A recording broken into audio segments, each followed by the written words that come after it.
What is retirement and how to transition into retirement?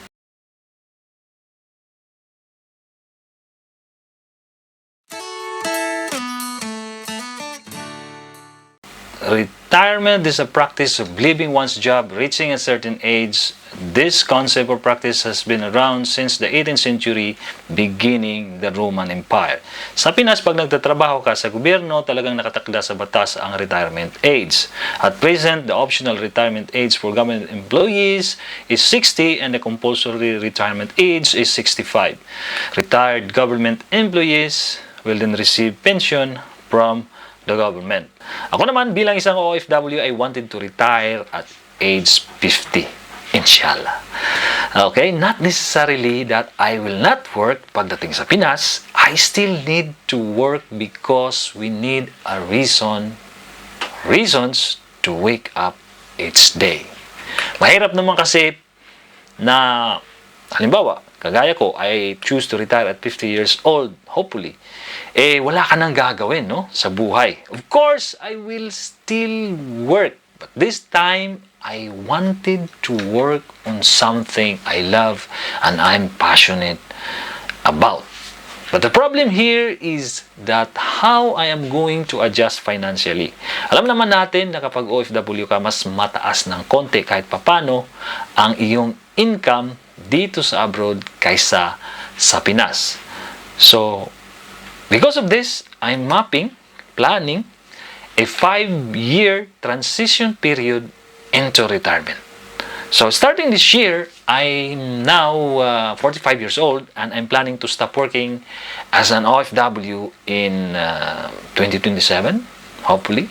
Although may kasabihan na, we people plan and God love.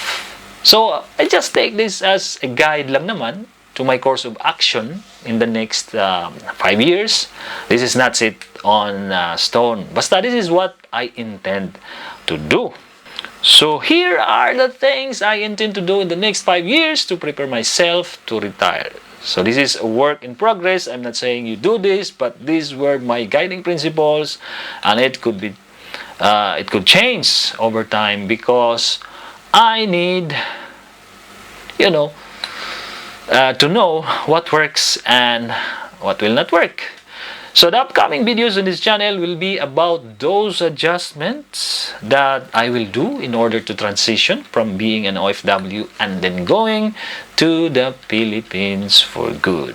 First step is to cut my expenses so that I will be able to save more money. To do this, I'm going to get serious about practicing this so-called minimalism. So I will discuss more about this topic as I move forward to this transition. That would be on another time and another video. The second step is to improve my earnings to save more money. The intention is to save more money para sa retirement. So I intend to do this by maybe looking for another job later this year that offers more compensation than what I'm getting right now. So it can be a possibility, and maybe find some side hustles, So I will try to figure that out. So the third step is to become more self-reliant in order to save more money. Save more money pa rin, yung end goal. So let me discuss this step a little bit more. So one of the adjustments that I will start doing is to learn more about repairing things on my own. When you are retired, you have all that time in the world. So instead of paying someone to do home repairs, for me, I will do it instead. But the problem is, believe me, I don't really know a thing about home repairs and improvements. So that's why I need to do this in the next 5 years, practicing it. Para may alam na kahit papano pag nag-retire na. The irony is that my father is a carpenter. Hell of a carpenter. One of the best. My father specializes in wood furniture, which these days I more curious about it, So the problem is that, my father teaches none of us. He has 4 sons, including me. But none of us got his skills in woodworking. Iwan ko lang doon sa isa kong kapatid pala na sa bagay, mechanical naman yun. So, more on bakal yung ginagawa nun. So, wala pa rin, malayo pa rin. Anyway, in the next 5 years, I will try to learn doing home repairs in my rented flat dito sa Kuwait. So, this morning, I was about to call our building maintenance to replace the broken valve of our bidet. Yung panghugas sa puwet. Nasira eh. So, I told myself, well, why not do it myself? So, as you can see, and I believe you can tell, that I don't even know how to hold the tool properly, let alone choosing the right tool for the job. Although meron akong mga tools. Bumibili na akong mga tools in preparation for that. So, anyway, I tried my best in this situation. My goal is to remove the plug that I put on lately to the water source to stop the water from spilling all over the toilet while I went out buying the replacement bulb. Then I will install the new bulb and then put back the old bidet and the job is done.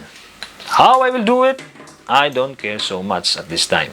My focus is to get this repair done, experience doing it, and improve my techniques of doing this repair if I need to do the same in the future. So, if I had to let the Harris did this, yung Harris, yung building maintenance, no, or yung nangangasiwa ng mga minor repairs sa building. So, I don't know how much would be the cost kung sila yung gumawa. So now, I have the experience of doing it, save a little bit of money, and I feel happy also doing it.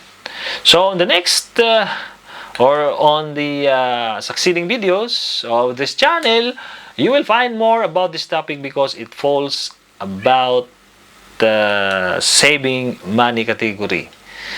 But of course, I will continue to post videos about stocks trading because that falls also under the category of improving my income.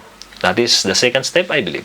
So not only that, I will share also videos about, alam mo yung pera, yung personal equity and retirement account or ang tinaguriang 401k ng Pilipinas. So, if you are new to the channel and you want to know more about the topics I mentioned, consider subscribing and see you on the next video. Bye!